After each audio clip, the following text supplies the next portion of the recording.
Hello, everybody. It is me, Biscuituzzi, and today we're talking about High School DXD Hero, Season 4 of High School DXD. Now, for the past couple of months, I was about to say I've caught up on the seasons because this came out back in 2011 or 2012, maybe even before then, but around that time.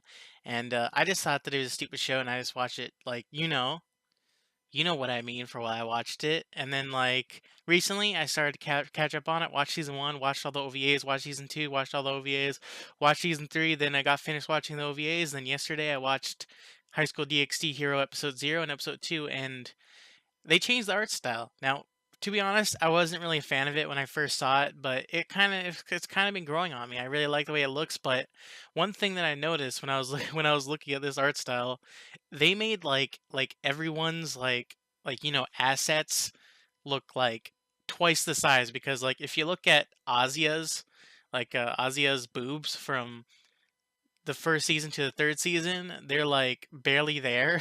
Like they're there, but they're like barely there. Like she's like up a size from Kaneko. But in this season, when you look at High School DxD's Heroes opening, they grew like massively. Like I would say that everyone's grew like bigger. And then like I'm just like, what? They also changed, who is it? Reyes Grimmery's cousin, like the tall guy. In season 3, when that guy got introduced, he was like skinny, super tall and strong. And then in this season, he's like a big buff dude that's wearing clothes that are too tight for him. Because when he goes to he rips off his clothes just like that.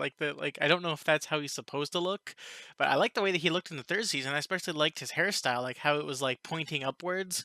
I thought that he looked really cool. Especially, at least they kept his sideburns. I'm pretty sure they still kept his sideburns in this episode, but I especially love the fight. I thought it was pretty cool. It's a pretty cool bro fight, and I like it how even though that Issei is the boob dragon from episode 0, to be honest, I just want to go right there really quickly. I mean, I'm going away from the fight, but from episode 0, it seemed like the audio was out of sync. Like it seemed that they were using some of the audio from episode 9 of season 3 because that's where this episode departs. I'm pretty sure around that time, like episode 9, episode 10, and stuff like that. But it there was some of the audio seemed off. I guess it was because they were like changing things to make things work for this season. And this season actually seems like there's going to be more and more of a story because the vibe that I got from the opening, it gave me a vibe from Bleach. Do you remember that season of Bleach? I'm pretty sure that it was filler where Ichigo had to take care of a young girl priestess with blonde hair, and then now they're doing it with this thing where Issei is protecting a blonde priestess. I don't know how many animes do that, but that's the vibe that I got from that. But overall, the art style is pretty good. The characters are still pretty good. The Boob Dragon song, seeing that in its entirety, it's weird how they made that work because in season 3 the boob song was made in the final episode, but then the boob song in this one was made before the fight, even though that in the last season it was after the fight. But I guess it still works as long as it still works. But one of the cool things that I saw was also in the opening where apparently Issei has multiple forms now. Now, as I was seeing that, I was just like, and then after seeing what Reese's cousin said. I already forgot his name, but you're at the cups of an evolution, Issei.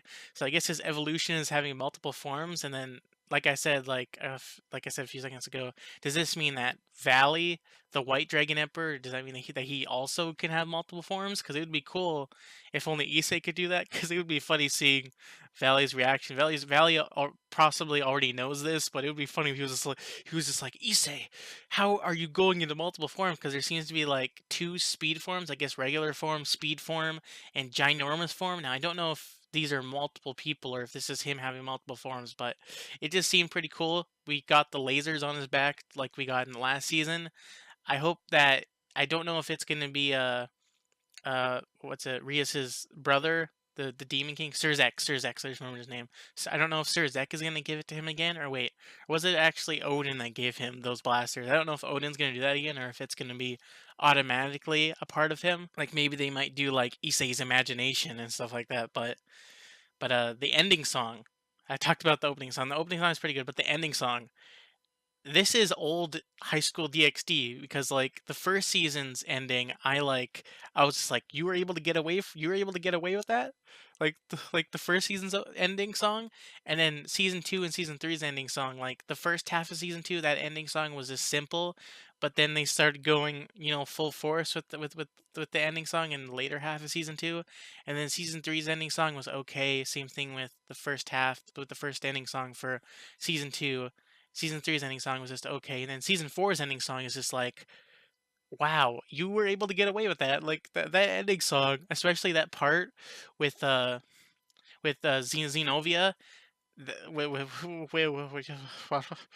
That's the reaction that I have. That's the reaction that I have. The power, the power that men have with this series. We need to go full force with the action that this series gives off. But that's pretty much all I want to say. Not a lot of stuff happened except for them going to Kyoto. When I heard that, I was just like, I thought of the same thing that I thought of Nura, Rise of the Yokai Clan, and I also thought of Blue Exorcist.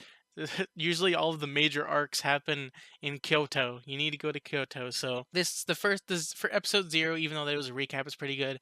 And episode 1 was pretty good. I love the moments. I'm okay with art style, and it looks pretty good. I'm pretty excited for episode 2, but yeah, that's all that's all I need to say about episode 1 and episode 0. It was pretty interesting, and I loved it. I can I usually I like this series, even though that it's a guilty pleasure for some, but I'm actually really interested in the story so far. So if you enjoyed this video, leave a like, leave a dislike if you didn't like me talking about it, even though these are thoughts that we probably all have together, because we're all in one unit.